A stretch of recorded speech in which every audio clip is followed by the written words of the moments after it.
Baik, selamat pagi, salam sejahtera dalam Tuhan Yesus Kristus. Ya, di dalam nama Tuhan Yesus saya menyampaikan kesaksian firman Tuhan.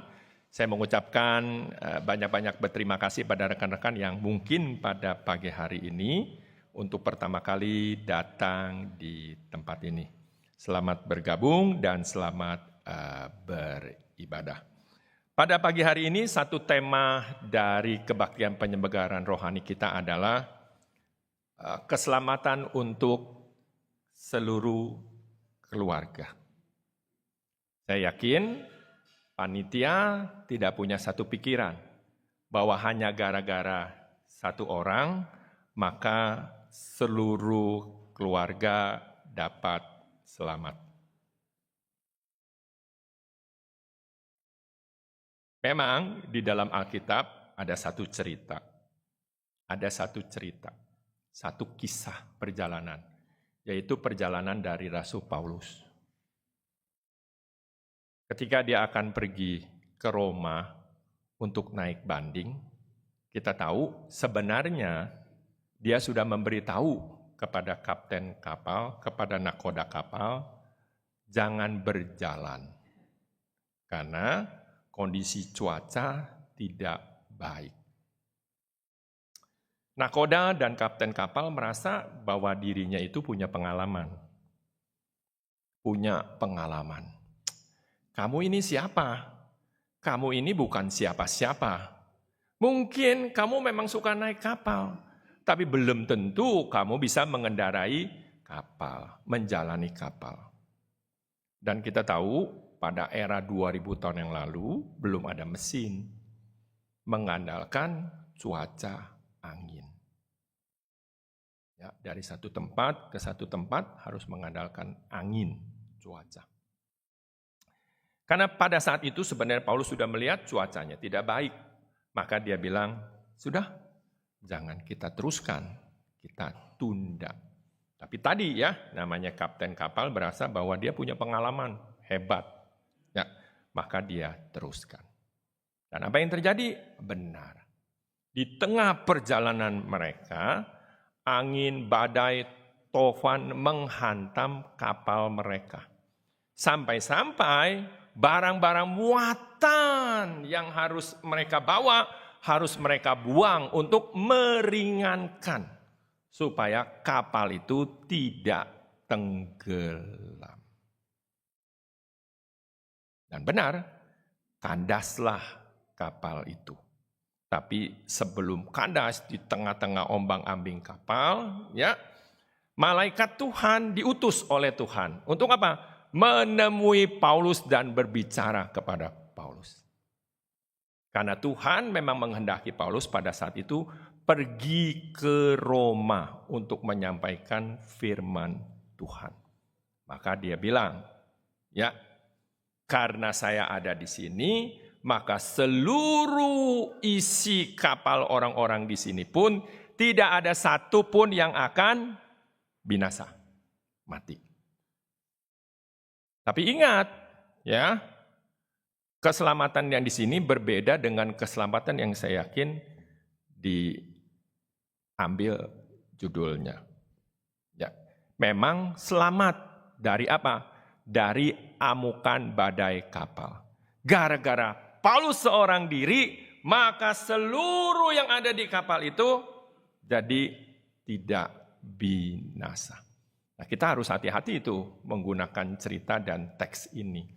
Bukan berarti gara-gara satu orang percaya pada Tuhan Yesus, lalu seluruh isi yang ada di keluarga selamat. Enggak begitu, ya, enggak begitu. Tapi karena satu orang, akhirnya seluruh orang bisa percaya Yesus sehingga mereka memperoleh keselamatan. Itu yang paling tepat. Ya. Tapi keselamatan bukan karena kita yang memilihnya. Ini yang harus kita sadari. Tetapi Allah lah yang telah menetapkan dan memilih bagi kita. Kita memang tentu juga harus ada peranannya, aktivitasnya. Ya. Saya secara pribadi juga demikian, mengalami hal demikian. Saya tidak dibesarkan dari keluarga Kristen yang memiliki latar belakang Kristen. Tidak ada. Kalau diperiksa dari bawah sampai ke atas pun tidak ada satu orang dari keluarga kami, mau dari pihak papa saya, mau dari pihak mama saya, tidak ada seorang pun yang Kristen. Umumnya orang Tionghoa itu menganut kepercayaan adalah menyembah kepada leluhur. Memang hampir rata-rata mereka percaya adanya Tuhan. Tapi Tuhan yang mana? Umumnya orang Tionghoa itu menyembah leluhur. Termasuk di keluarga kami. Tapi entah kenapa, ya, memang ada satu pemikiran yang aneh dari saya. Saya sebenarnya punya teman. Teman saya ini teman main. Ya, dia punya kakak. Nah, kakaknya ini sekolah di Kristen Kanaan. Nah, bingung kan? Meskipun ini adalah teman baik, tapi saya tidak satu sekolah. Malah saya berpikir untuk satu sekolah dengan kakaknya. Coba. Mama saya sudah atur ke tempat yang lain sekolah. Tetap aja saya ngotot. Padahal sekolahnya jauh loh. Dari tempat saya tinggal sampai sekolah Kanaan itu jauh. Saya tinggal di daerah Mangga 2. Kanaan itu ada di daerah Samanudi, coba bayangkan. Itu paling sedikit 6-7 kilo.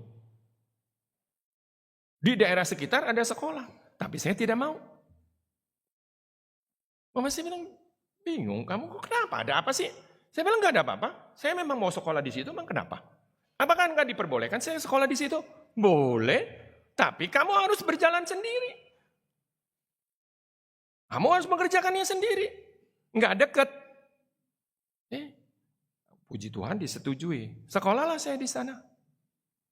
Karena itulah akhirnya saya sekolah di sana. Dari sekolah saya di sana, saya mengenal Tuhan Yesus dan kebenarannya. Di mana? Di gereja Yesus Sejati. Nah, pelan-pelan disitulah pula saya bertumbuh hidup saya di situ. Hari-hari waktu saya habis di gereja. Coba bayangin. Ketika saya memutuskan untuk ikut Kristen, papa mama saya bilang, mau ngapain jadi Kristen? Emang nggak ada kepercayaan agama yang lain dari leluhur kita yang lebih baik dari Kristen? Ngapain kamu jadi Kristen untuk ikut kepercayaannya orang bule? Nah, mama saya karena kurang punya pengetahuan ya umumnya yang seperti itu, mereka berpikir karena banyaknya misionaris pendeta itu kan dari orang Eropa. Makanya dia bilang dari orang bule, ngapain? Apa kita kekurangan Tuhan sehingga lo harus cari Tuhan yang lain? Ya, tapi karena saya sudah sekolah, saya sudah belajar, tentu kita nggak perlu berdebat sama orang yang seperti itulah mindset cara berpikir orang secara umum, khususnya orang Tionghoa. Ya. Nah, saya berkembang, tapi puji Tuhan, ya, saya bertumbuh di gereja, tidak ada neko-neko ibaratnya, ya. Berjalan, ya normal aja, hidup normal aja, tidak seperti orang pada umumnya bagaimana anak-anak di luar, saudara ya. Karena hari-hari saya habisnya di gereja. Sampai akhirnya, nah, mulailah saya kuliah. Tapi ketika saya mengawali kuliah, nah, bapak saya berpulang, meninggal. Belum menjadi Kristen. Tapi sudah diusahain saat beliau sakit. Ya, dulu ada seorang pendeta senior, tua. Kalau orang Bandung senior tahu ya, ada penatua Andrea. Nah, papanya itu tugas pendeta di Samanhudi. Saya undang, ya, waktu itu dibilang lim cese, dibilangnya cese ya, memang karena dia latar belakangnya diaken. Mau enggak bantu saya besok papa saya ke rumah sakit. Orang tua ini mau, untung ya, hanya sekali ketemu ngobrol. Ya, tapi ya itu dalam benak papa saya, ya namanya orang Kristen itu agama orang bule. Dan akhirnya dia meninggal. Meskipun dia bilang, ya sudahlah, kepercayaan yang kamu pilih, ya sudah, berjalanlah sesuai apa yang kamu pilih. Waktu terus berjalan ya, Sampai akhirnya kakak perempuan saya berkeluarga dan punya anak-anak. Nah, ketika mereka punya anak-anak, mereka juga punya khawatir. Apa yang dia khawatirkan? Wah, nanti kurang lebih gimana ya anak-anak kami ini kalau udah gedenya. Maka dia tanya sama saya, Wikon, ya boleh nggak anak-anak gua ikut lu ke gereja? Kenapa nggak boleh? Pasti. Tapi saya bilang, kalau anaknya ke gereja, ya emaknya juga harus ke gereja. Boleh, saya juga ke gereja. Dan puji Tuhan, ya saat itu, tahun 88, ya kurang lebih akhir 87, Gereja Samanhudi melakukan satu usaha pengembangan di daerah Bekasi. Nah, disitulah akhirnya kakak-kakak perempuan saya percaya Tuhan Yesus. Dan anak-anaknya juga dan dibaptis. Ya.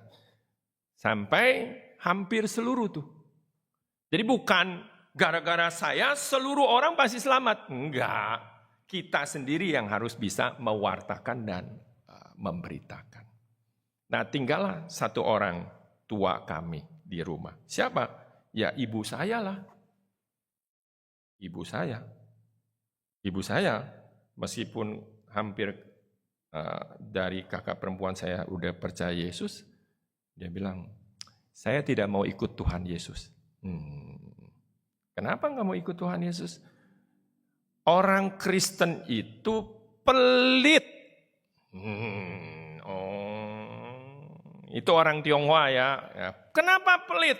Coba dia bilang, mati aja ya, mati aja. Makanannya cuman kembang. Nah, pikiran dia kalau mati itu perlu makan, saudara ya. Makanannya itu cuman kembang. Saya nggak mau makan kembang. Apa-apaan? Hanya kembang doang di atas peti. Saya mau makanan yang lain. Nah, orang Tionghoa, orang tua umumnya ya, satu, takut kalau mati itu nggak ada makan. Kedua, apa? Mati itu kagak punya peti.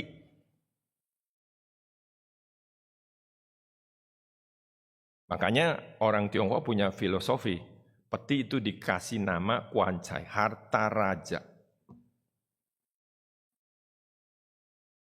Nggak boleh tuh orang lain ambil, harus dari diri sendiri.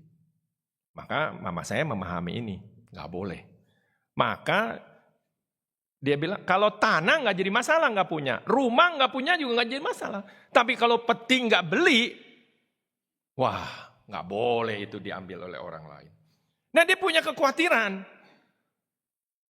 Anak-anaknya sudah jadi Kristen.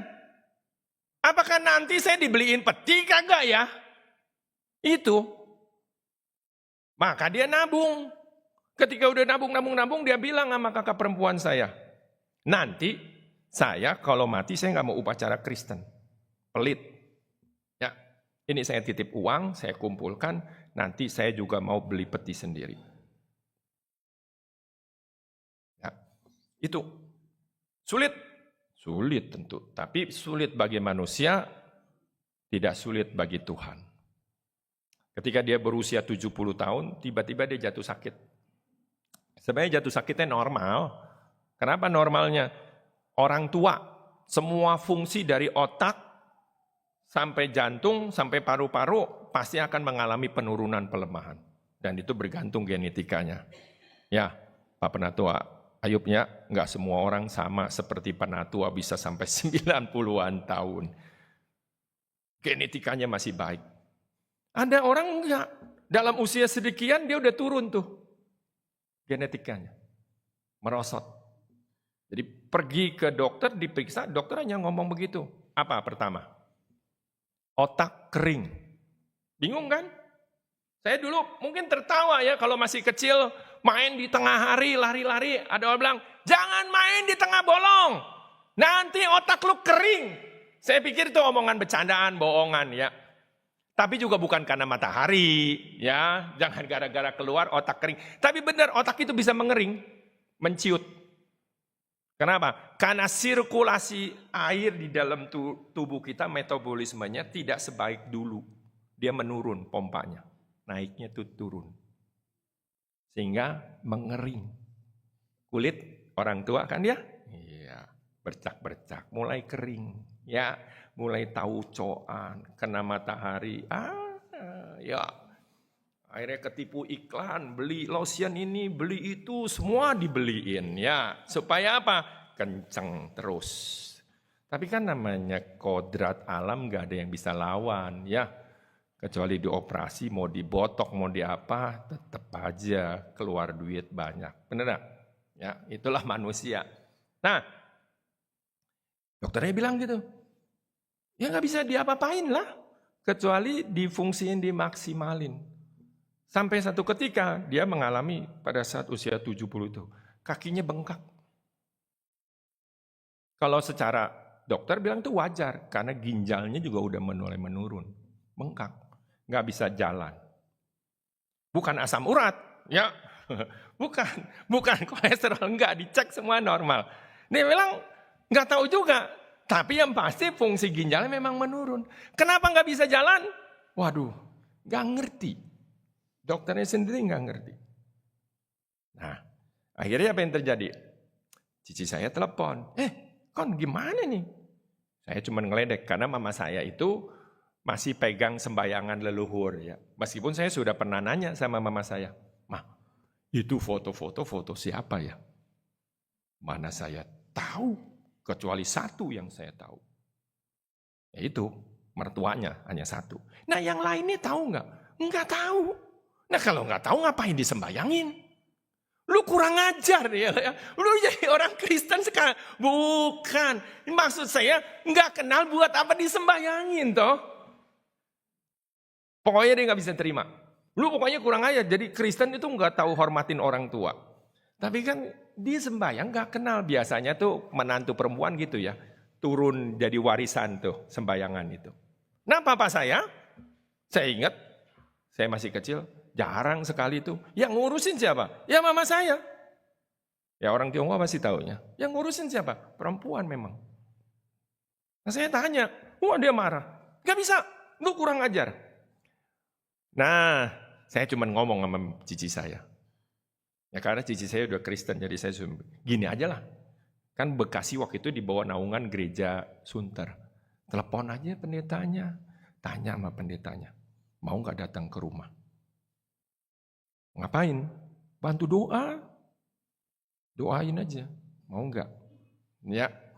Nah, akhirnya pendeta datang. Mama puji Tuhan sih, mama saya bilang, boleh. Ajaibnya.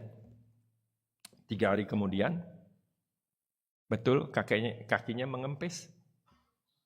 Bisa jalan. Bergerak. Nah, datang lagi pendeta, ajak ngobrol. Mulai itu dia mulai ya. Mama, ini boleh nggak meja sembayangannya jangan disembayangin dulu. Oh, boleh. Jangan sembayang itu. Doa ya dalam nama Tuhan Yesus. Datangnya ke gereja, boleh? Dia datang, umur 70. Ya, mau dia. Terus yang lebih ajaibnya lagi, karena dia ke gereja, dia kan bisa baca Mandarin. Dia bilang gini sama cici saya mau beli Alkitab ah. Orang lain baca Alkitab, masa saya nggak baca Alkitab? Alkitab apa? Bahasa Indonesia. Kagak, saya mau baca Mandarin. Dibeliin lah Alkitab, dia beli sendiri Alkitab, bahasa Mandarin. Dia baca sendiri. 3 bulan kemudian, nah, kan mama saya orang Ke ya. Dia ngomong sama pendeta. Pendeta, ngai oi seliong. Pame kan udah mandi, ngapain saya mandiin lagi? Maksudnya dia mau mandi. Saya mau mandi itu mau dibaptis. Ya, nah orang kayak pasti tahu ya. Saya mau mandi, si pendeta bingung. Ngapain orang tua ini dimandiin kan udah mandi masih dimandiin lagi? Bukan, ya. Maksudnya dia dibaptis, sebenarnya kan nggak ngerti bahasa baptis. Dia ngomongnya cuman gitu, maunya dimandiin, dia ngomong pakai bahasa Hakka. Si pendetanya bingung, nanya, oh itu berarti mau dibaptis. Akhirnya pendeta datang dan ngomong, tapi ama harus belajar. Ya, katekisasi. Mulailah dia belajar, baru 3 bulan kemudian baru dia dibaptis. Jadi kurang lebih jaraknya ada sekitar 6 bulan. Ya, dari awal dia ke gereja sampai akhirnya dia berpulang ketika usia 84 tahun. Jadi paling sedikit dia memperoleh imannya 14 tahun. Ya, memang harus berpulang. Ini tadi itu sebuah kesaksian. Memang keselamatan untuk seluruh keluarga. Tapi bukan bermakna gara-gara kita percaya Tuhan Yesus, maka orang lain di keluarga kita dapat, enggak begitu maknanya. Karena kita memiliki anugerah kasih Tuhan, maka anugerah kasih Tuhan itu perlu diwartakan dan disampaikan. Ya, kita akan lihat juga di dalam Alkitab ada satu cerita yang baik untuk hal ini. Boleh di-switch. Ya. Kayak saya judulnya hari ini, berlakulah ramah terhadap kaum keluargaku. Karena ini adalah teks yang ada di dalam Alkitabnya. Ini ditulis di dalam kitab Yosua pasal 2. Ayat 1, 4, 6, 8 hingga 13. Jadi kalau saudara-saudara punya Alkitab dalam bahasa Indonesia, Mandarin, silakan buka kitab Yosua pasal 2 ayat 1, 4, 6, 8 hingga 13. Kalau ada elektroniknya juga silakan dibuka di handphone. Nggak apa-apa, nggak jadi masalah. Ya, karena itu digitalisasi. Saya juga ngambilnya dari sana. Ya, saya copy pasti. Kalau nggak mau buka, silakan dibaca di sini. Dalam ayat 1 dikatakan Yosua bin Nun dengan diam-diam melepas dari Sitim 2 orang pengintai. Katanya, pergilah amat-amatilah negeri itu dan kota Yeriko. Maka pergilah mereka dan sampailah mereka ke rumah seorang perempuan sundal yang bernama Rahab. Lalu tidur di situ. Anugerah kasih Tuhan itu tidak dibatasi latar belakang seseorang. Karena ini berbicara tentang satu perempuan. Ya, pekerjaan Allah juga tidak dibatasi oleh siapakah dia. Alkitab sangat jelas mengatakan ada satu orang perempuan namanya Rahab. Latar belakang kehidupan dia kalau secara normal, manusia normal, umum, agak tidak baik. Kenapa? Karena dikategorikan dia seorang perempuan sundal. Apa artinya perempuan sundal? Artinya seorang perempuan yang menjual dirinya. Nah, mengapa dia mau menjual dirinya? Banyak faktor memang. Tapi yang pasti dari zaman dulu sampai zaman sekarang, yang namanya perempuan sundal memiliki nilai yang sangat negatif, jelek. Ya. Apa yang melatar belakangi? Kita tidak tahu. Tapi kalau kita baca dan kita amati, si Rahab ini tentu adalah seorang perempuan sundal yang tidak tua. Kemungkinan masih sangat muda. Karena dia sangat muda inilah nanti satu saat setelah dia bertobat, berbalik, dia menikah dengan orang Israel, ya, salah satu daripada pengintai, yang nanti juga dia menjadi nenek dari Raja Daud. Nenek moyang dari proses di mana Allah menjadi manusia. Jadi penggunaan alatnya lihatnya dari depan. Kalau dilihat dari latar belakangnya tentu bukan orang yang baik. Bukan orang yang baik. Kenapa? Karena latar belakang demikian. Tapi Tuhan bukan berarti tidak bisa menggunakan orang yang memiliki latar belakang tidak baik. Permasalahannya bukan di latar belakangnya. Permasalahannya adalah di kesadarannya dan mengapa. Nampaknya kalau kita amati, Rahab yang muda ini harus memikul beban kehidupan keluarga yang sangat keras saat itu. Mungkin karena dia tidak memiliki skill, tidak memiliki pendidikan kalau sekarang di dalam dunia formal, ya, dunia formal, maka apa yang terjadi? Yang terjadi adalah, ya karena dia perempuan, dia mengambil jalan singkat. Jalan singkat. Apa saudara? Menjual dirinya. Orang bisa salah seperti ini. Ya, orang bisa salah langkah. Orang bisa salah berbuat dalam kehidupannya. Tapi meskipun dia sudah salah, orang tidak harus terus-menerus berada di dalam kesalahan. Orang tidak boleh terus-menerus di dalam ketidakbenaran. Orang harus bisa apa? Bangkit keluar. Tapi untuk bisa bangkit keluar dari mana? Dari kesadaran dirinya sendiri. Nah, nampaknya Rahab jika kita baca seperti ini.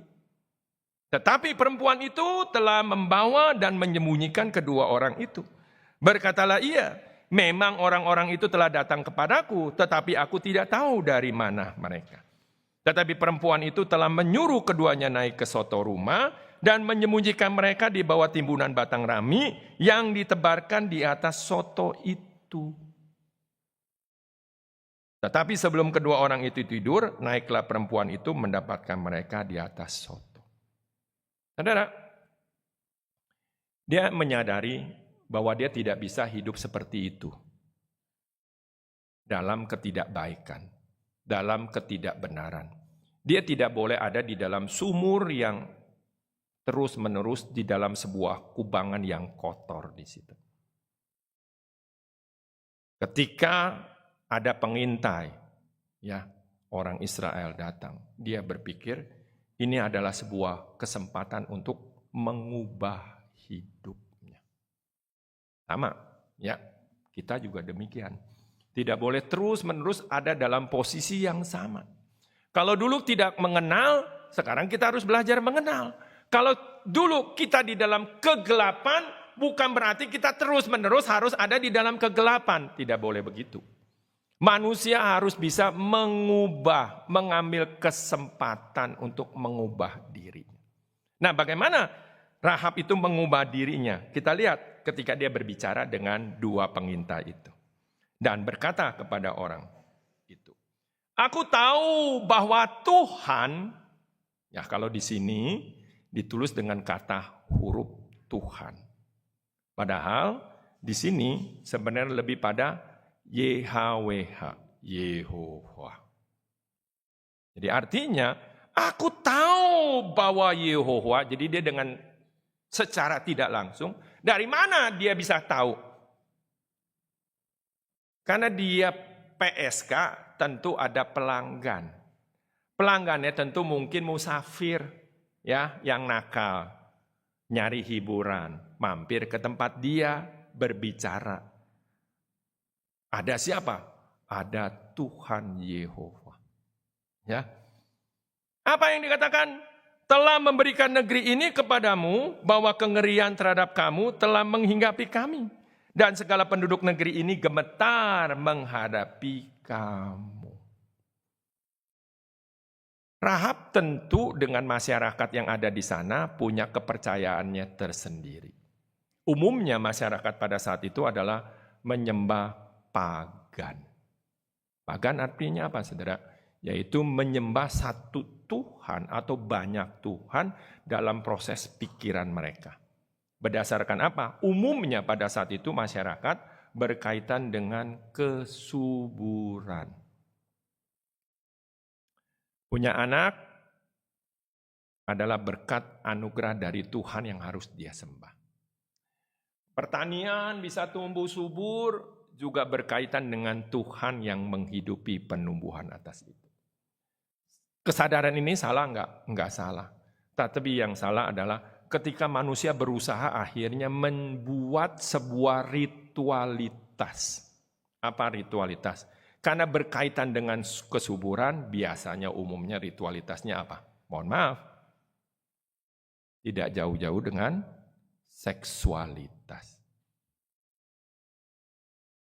Itu yang pasti terjadi. Lalu apa lagi? Ada korban yang harus dibayar untuk penyembahan itu. Dan umumnya korban-korban itu datang dari mana? Dari anak-anak yang lahir tidak jelas siapa bapaknya. Coba bayangin. Dan apakah Rahab tidak terlibat di situ? Tentu Rahab terlibat di situ. Cuman dia memiliki kesadaran bahwa nampaknya Allah yang seperti ini bukanlah Allah yang baik.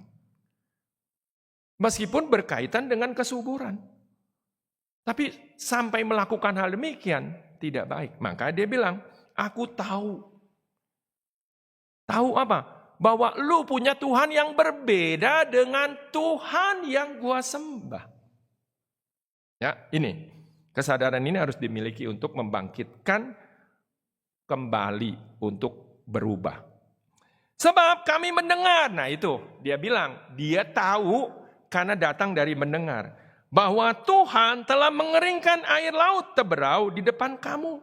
Ketika kamu berjalan keluar dari Mesir, dan apa yang kamu lakukan kepada kedua raja orang Amori yang di seberang sungai Yordan itu, yaitu kepada Sihon dan Og yang telah kamu tumpas.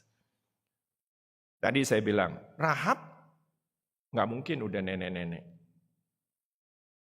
Kemungkinan sangat muda. Saat Yosua memimpin orang Israel masuk ke tanah Kanaan, perjalanan orang Israel keluar dari Mesir itu sudah 40 tahun. Mungkinkah Rahab umur 60 tahun, nenek-nenek menjual diri? Pasti yang di sini emak-emak setengah yang nenek-nenek nggak tahu diri. Udah nenek-nenek masih bisa jual diri. Betul gak? Memang nggak mungkin. Jadi dia tahu bukan karena dia melihat. Dia tahu karena mendengar. Tapi peristiwanya, wah, udah 40 tahun yang lalu. Kalau saat itu dia berusia 20 tahun, wah, sejak saya lahir, gua belum lahir aja kejadiannya udah ada itu. Tapi itulah dia. Kata Alkitab juga begitu ya. Iman timbul dari mendengar. Nah harusnya kita juga demikian. Dari mendengar. Tentu bukan mendengar yang sembarangan. Mendengar dari firman Tuhan. Dia mendengar dari firman Tuhan. Bahwa ada Allah yang begitu baik pada umatnya, menuntun mereka keluar sampai jalan yang tertutup pun dibukakan jalannya. Coba bayangkan. Itu yang dia dengar. Itu yang dia tahu. Sehingga akhirnya dia mengambil sikap untuk apa? Mengubah dirinya. Maka dia menyembunyikan dua orang ini. Kita lihat. Apa kata dia? Ketika kami mendengar itu, tawarlah hati kami dan jatuhlah semangat. Setiap orang yang menghadapi kamu, sebab Tuhan Allahmu. Jadi, Yehova Elohimmu itu ialah Allah. Ialah Elohim di langit, di atas, dan di bumi, di bawah. Apa artinya? Ini sangat dalam loh untuk anak muda. Tapi dia sangat memahami. Jadi sebenarnya dia tidak berhenti sekedar tahu bahwa Allah yang telah menuntun orang Israel keluar dari Mesir bukanlah Allah yang sama seperti Allah-Allah pada umumnya. Tetapi siapa? Nah, saya keluar dulu sebentar ya. Dengan tidak secara langsung dia ingin mengklaim Allah Yehova itu, YHWH itu adalah Allah yang mencipta. Mencipta apa? Nah, kalau kita pelajari dia bilang ada langit, ada bumi. Di atas, di bawah. Kalau kita pelahami lagi, artinya apa? Ada Allah yang menciptakan alam roh, menciptakan alam materi.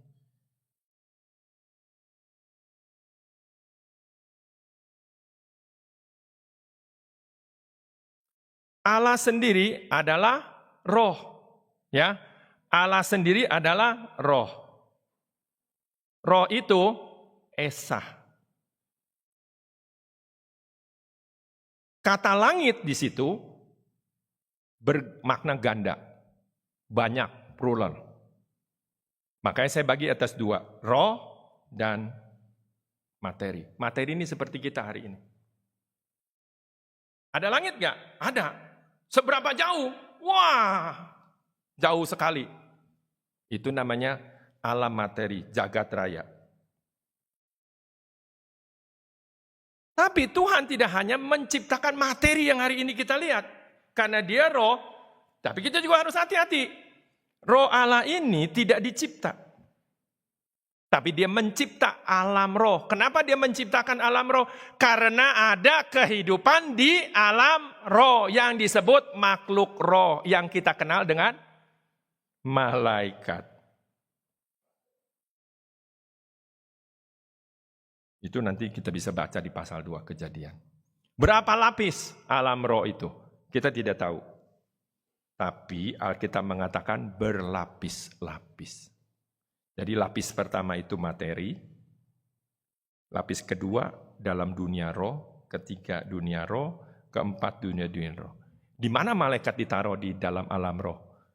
Nah, kalau kita baca, kita tidak menemukan. Nanti di dalam perjanjian baru kita temukan. Kita lihat Rahab itu luar biasa loh ya. Saya begitu baca, gila ini orang. Kenapa? Karena dia udah hidup di dalam alam materi, dia tahu di dalam alam materi, mau sehebat apapun, sekuat apapun, pada akhirnya dia akan berakhir. Termasuk siapa? Kota Yeriko. Kota yang berkubu, yang punya benteng begitu kuat, raja yang punya pertahanan yang sangat kuat. Tapi pada akhirnya kota itu harus lenyap, hilang.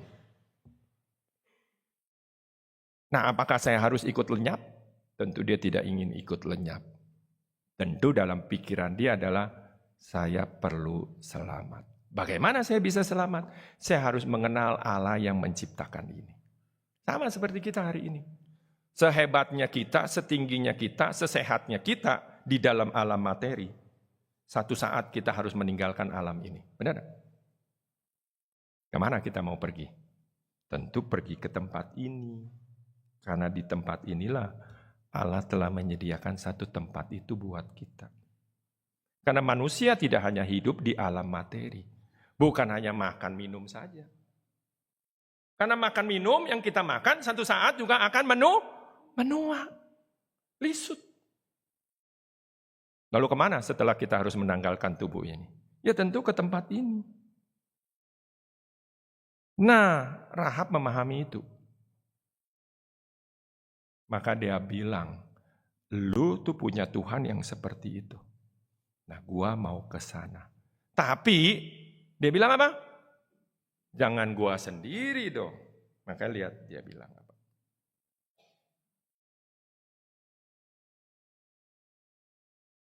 Baliknya,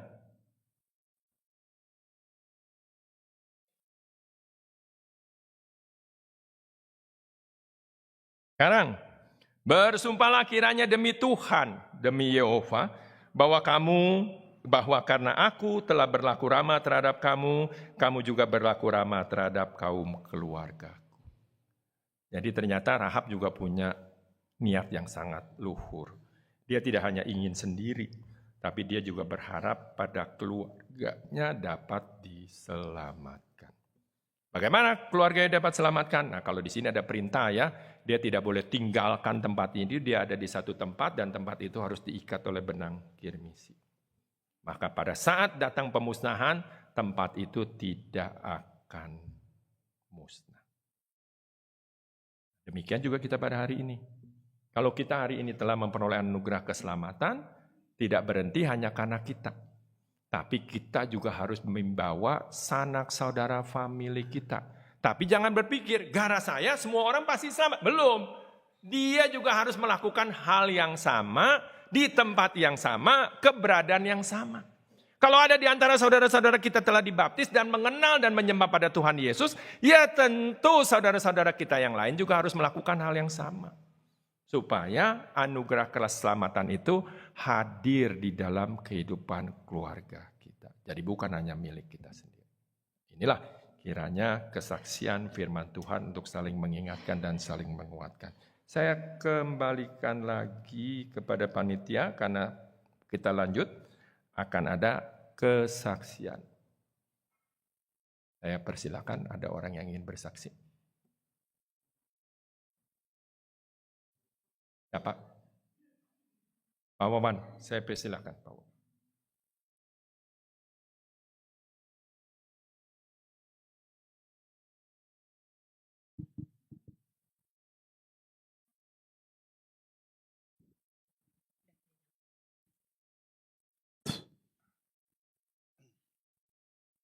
Guys, selamat siang Ibu Bapak yang terkasih di dalam Tuhan Yesus. Saya bersyukur untuk kasih Tuhan, anugerah Tuhan, saya bisa berdiri di hadapan Bapak Ibu semuanya. Saya akan menyaksikan di dalam nama Tuhan Yesus, saya bersaksi. Perkenalkan, nama saya Wawan, asal saya dari Pangalengan. Saya lahir di kalangan Muslim, bahkan keluarga besar saya adalah semuanya Muslim. Dan saya juga dulu pernah juga ikut pesantren, bahkan 2 kali masuk pesantren, tapi walaupun saya ikut pesantren, saya cuma ikut-ikutan, tidak terlalu mengerti keislaman yang sebenarnya. Dan puji Tuhan, di tahun 2003, saya percaya Tuhan, sebetulnya saya nggak kepikiran untuk menjadi orang Kristen, untuk menjadi pengikut Tuhan Yesus, untuk diselamatkan Tuhan Yesus. Ternyata kata Bapak tadi, bukan saya yang memilih Tuhan, tapi Tuhan yang telah pilih saya untuk diselamatkan. Karena begitu kasih besar Tuhan kepada saya dan keluarga saya, anak istri saya bisa percaya Tuhan. Pertama-tama saya berpikir ikut Kristen itu mungkin ya di dalam Al-Quran juga, di ayat yang ke-6 Al-Fatihah di situ, ya Allah tunjuki kami jalan yang lurus. Itu yang saya tahu di dalam Al-Quran. Tetapi di dalam Alkitab saya pernah baca salah satu firman Tuhan di situ, akulah jalan, kebenaran, dan hidup. Tidak ada seorang pun yang datang kepada Bapa kalau tidak melalui aku. Tuhan Yesus berkata seperti itu. Maka saya puji Tuhan bisa percaya Tuhan Yesus. Walaupun tantangan rintangan di dalam hidup saya, begitu saya masuk Kristen, setahun kemudian saya punya anak dari istri saya, umur anak saya itu 4 bulan.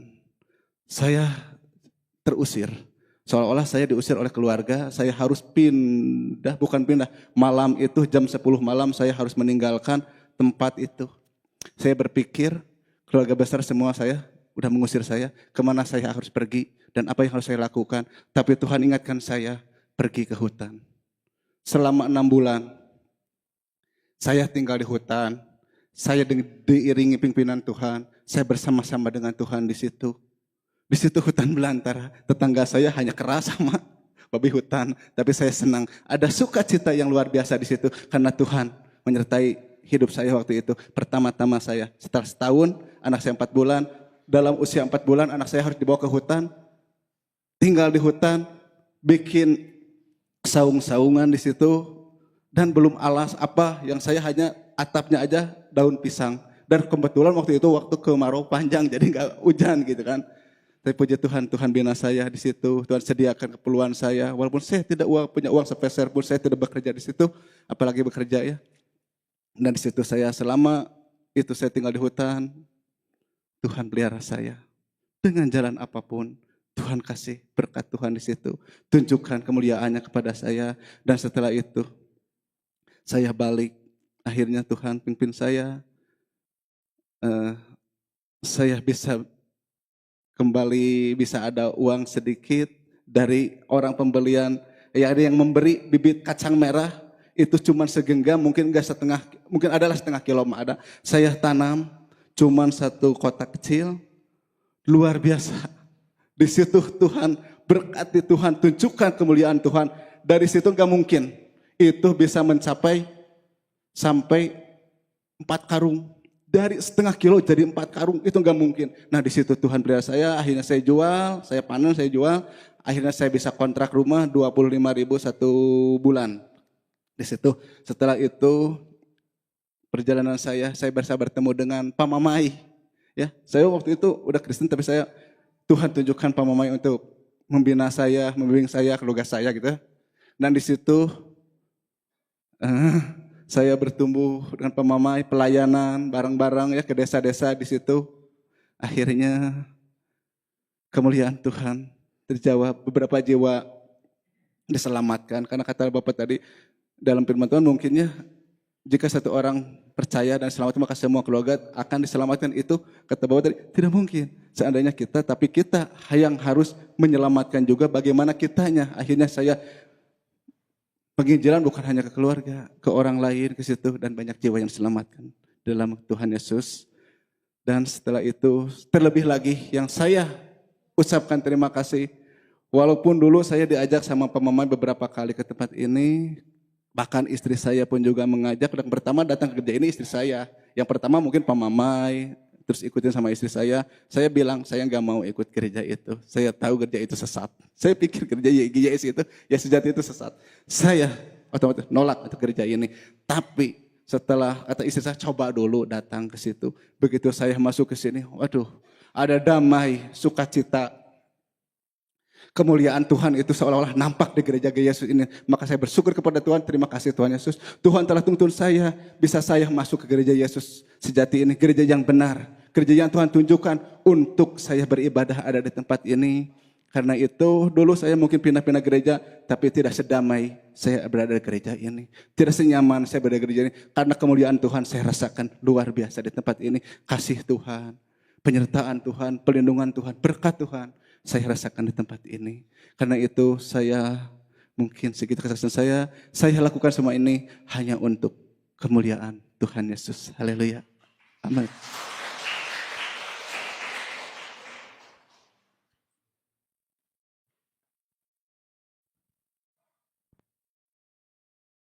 Ya, baik. Kita tahu bahwa bukan kita yang memilih, tapi Allah sendiri yang memilih. Meskipun Allah yang memilih bukan berarti kita tumpang tangan, berpangku tangan. Tapi tetap berita itu harus dikabarkan, diberitakan.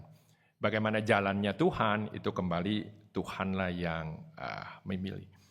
Saya pernah bertemu dengan satu orang Kristen yang terlahir Kristen. Boleh kata mungkin udah generasi puluhan ya, karena dia merasa bangga bahwa dia bisa jadi Kristen karena memang dulu diinjili oleh kaum misionaris dari abad-abad ke-17. Jadi dia bilang, saya ini Kristen itu dari nenek moyang loh. Ya, dari nenek moyang saya udah ke generasi keberapa saya ini. Paling sedikit mungkin saya sudah generasi ke-10. Berbicara pada orang-orang yang seperti ini, ada mudanya, ada sulitnya. Kenapa? Karena pada dasarnya kepercayaan seringkali teraduk oleh tradisi. Ya, kepercayaan itu teraduk oleh sebuah tradisi. Maka ketika saya mengatakan bahwa kita harus seperti ini, begini, seperti ini, catatan Alkitabnya seperti ini, nggak mudah. Nggak mudah. Kenapa nggak mudah? Dia bilang, kita dari dulu udah begini, Pak Pendeta, bagaimana saya boleh bisa demikian?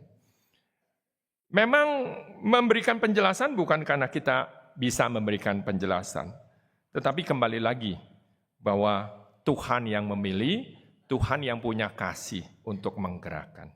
Ya, tapi bagaimana Tuhan memilih dan menggerakkan dan membukakan? Mari kita lihat di dalam 1 Korintus pasal 2. 1 Korintus pasal 2.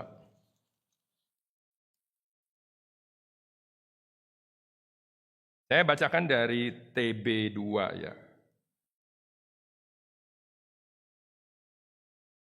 Ayat yang ke-10. Ayat 9. Ya, ayat 9.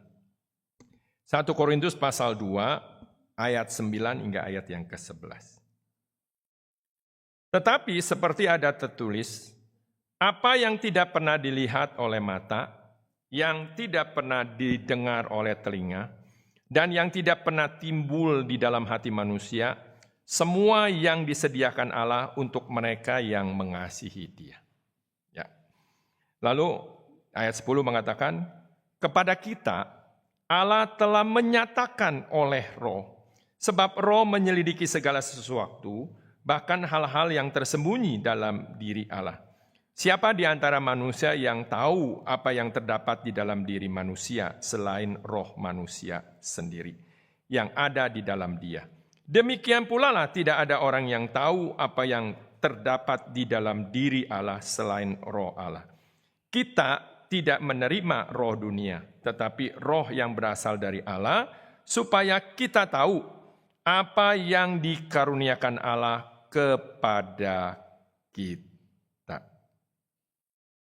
Paulus bilang, memang enggak mudah. Bukan karena kita melihat, bukan karena kita mendengar. Tetapi Allah lah yang sebenarnya menetapkan bagi kita. Bagaimana kita bisa tahu, memahami Allah itu ada dan Allah menuntun kebenarannya kepada kita. Dia bilang, hanya roh Allah sendirilah yang memiliki kebenaran itu yang bisa menuntun. Nah tadi sama ya, kita mau diskusi kayak gimana, ya sudahlah, susah ya, susah diomong. Sangat-sangat susah diomong. Hanya satu, saya tahu, ada roh Tuhan. Tapi bagaimana roh Tuhan bisa menuntun? Dia harus tinggal di dalam kita. Bagaimana dia bisa tinggal di dalam kita? Ya kita harus memohon.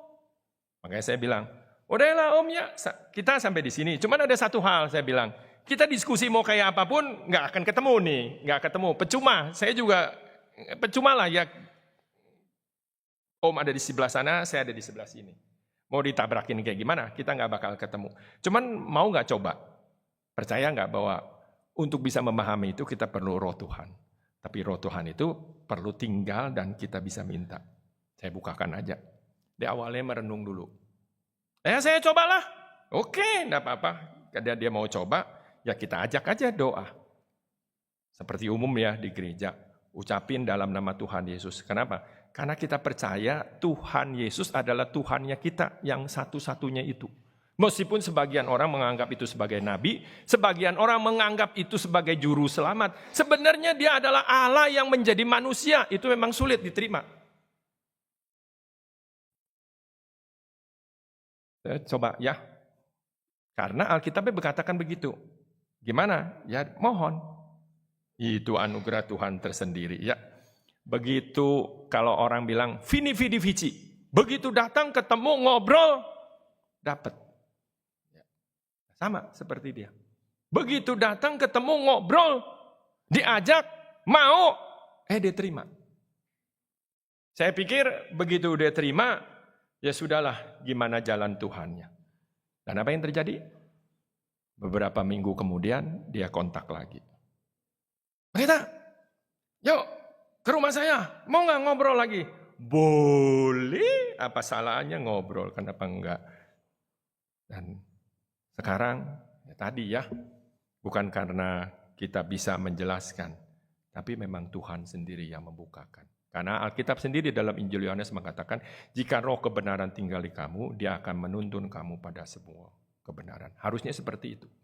Jadi kalau hari ini kebenaran demi kebenaran kita bisa pahami, bukan karena kita pintar, bukan karena kita ngerti, tapi Tuhan. Tapi untuk bisa dapat roh Tuhan, kembali, Nah, jadi saya mengajak saudara-saudara sekalian untuk datang memohon Roh Kudus. Ada satu orang, ya dulu adalah undangan. Tapi bukan di Indonesia, di Amerika, di San Jose. Kesaksian ini saya dapat karena di San Jose ada teman saya. Dari kecil dia pindah migrasi ke sana. Di Amerika, untuk memberitakan Injil Gereja Sejati bukan hal yang mudah. Meskipun dia Kristen, tapi umumnya entah sekuler, entah Injili. Nah, didapati sahabatnya ini adalah seorang Injili. Nah, ketika dia diundang, dia bersalaman dengan pendeta, dia bilang, jangan berpikir bahwa saya bisa menjadi umatmu. Ya. Saya sudah tahu kebenaran yang ada di dalam gereja ini. Saya sudah baca. Saya datang ke sini karena saya diundang oleh teman saya. Saya tidak enak, karena kami memiliki hubungan yang baik kepada jemaat ini. Ya, jadi saya datang. Ya, saya dari atas sampai bawah, kalau ngomong kasarnya gini, tainya pun gue tahu gereja lu. Ya, gitu. Ngomongnya sampai sebegitunya. Ya, pendetanya senyum-senyum aja di depan. Selamat datang, ya datang. Ya, firman Tuhan berakhir sama seperti hari ini, diajak mohon Roh Kudus. Ya. Nah, ketika dia diajak, dia tidak mau ke depan. Dia duduk di belakang. Dia duduk di belakang dan dia tidak berdoa sama sekali. Satu-satunya dari sekian banyak, satu-satunya yang tidak berdoa. Dia hanya duduk lipat tangan dan dia liatin. Dan doa sudah mau berakhir. Ya, karena cukup lama. Tiba-tiba dia berdoa. Tiba-tiba dia berdoa. Setelah berdoa, berhenti. Ya. Lalu seperti biasa, Ramatama salaman. Lalu apa yang kata dia? Pak Pendeta, bisa nggak besok ada acara mohon Roh Kudus lagi? Ya tentu, kata pendeta. Kenapa? Bukankah kamu bilang, saya datang, kamu datang karena temanmu dan besok belum tentu mau datang lagi? Oh enggak Mbak. Sorry. Sangat minta maaf. Kenapa? Nah, dia bilang gini. Tadi saya ketika doa melihat dengan mata kepala saya sendiri. Saya sudah kucek-kucek mata. Ini mimpi salah apa enggak ya? Karena hampir rata-rata semua orang berdoa. Dan nampak ketika saya melihat orang yang kalian sebut bilang berglosolalia itu. Hampir semuanya itu punya sayap. Tapi orang yang belum punya Roh Kudus, dia tidak punya sayap. Sampai dia terus mohon, dibantu doa, nongol itu sayap. Nah saya akhirnya terdorong, saya juga mau sayap itu. Saya berdoa, tapi Pak Pendeta sudah menghentikan belnya. Katanya tadi nggak mau, sekarang mau. Nah lanjut diskusi dan puji Tuhan, sekarang sudah di jemaat, dia tinggal di San Jose. Anugerah Tuhan tidak dibatasi orang, ya kembali hati kita. Mari saya mengundang, ingat, ucapkan doa dalam nama Tuhan Yesus. Katakan haleluya. Apakah harus haleluya? Juga enggak. Haleluya itu artinya puji Tuhan. Ya karena kita banyak permohonannya, yang paling mudah adalah kita memuji Tuhan. Mari saya mengundang bagi rekan-rekan sekalian untuk maju ke depan, kita akan mohon Roh Kudus. Ya, karena Tuhanlah yang akan menuntun, membimbing kita sehingga bisa mengerti atas setiap firman-Nya. Mari. Nanti para hamba Tuhan, pendeta, diaken, diakenis, dan rekan-rekan sekalian akan membantu, termasuk penatua akan membantu dan menumpangkan tangan bagi rekan-rekan sekalian. Mari kita sama-sama berlutut, kita berdoa.